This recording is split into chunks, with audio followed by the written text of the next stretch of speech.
So the sustainability space, I think, is ripe with opportunity for innovation. And probably if we think about, how are we going to solve climate change? How are we going to address water stress? How are we going to break through on challenges like deforestation?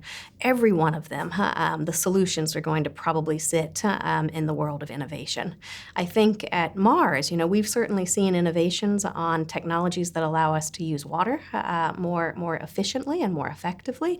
We've seen innovation in the way that we use electricity, with a massive uptake in the ability to use renewable electricity in places all around the world.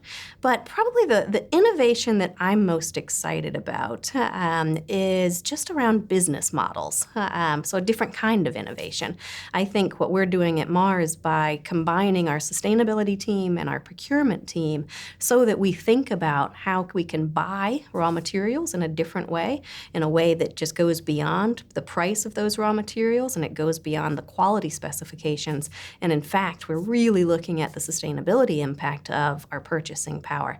That to me is one of the innovations from a business perspective that I'm most excited about when I think about the role that business can play in advancing sustainability.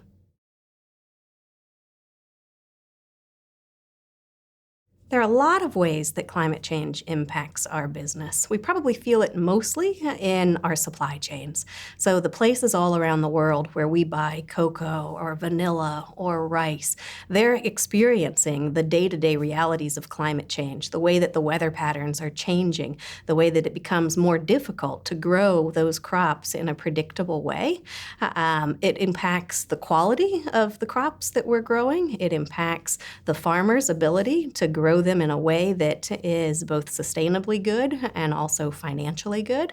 And it impacts our ability to source in a very stable, predictable way. So I think, probably the supply chain impact is where we feel the reality of climate change the most. But we also feel it in our direct operations.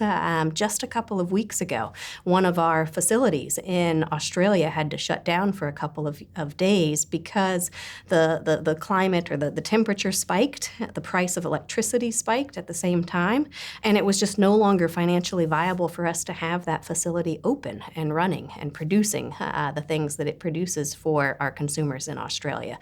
So I think that we've got very real business risks as a result of climate change, both in our direct operations and throughout our supply chains.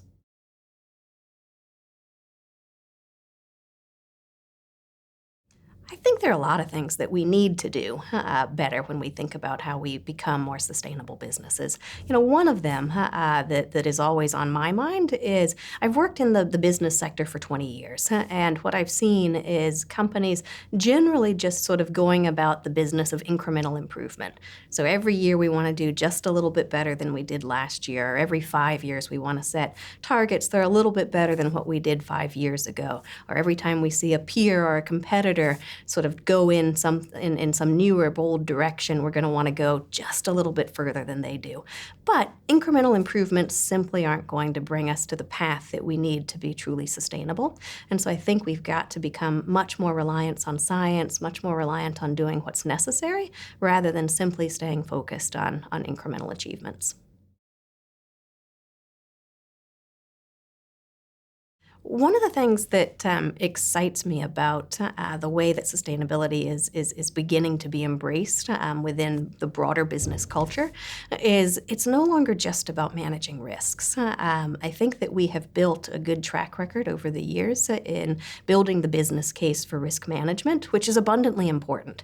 But I think we've now got the positive side of the story. So sustainability can help to manage risks, but it can also really help to grow businesses, grow brands. It can help to build trust. It can help to recruit today's talent and to retain tomorrow's talent as well. So I think the business case for sustainability is improving almost every day, certainly every quarter, certainly every year.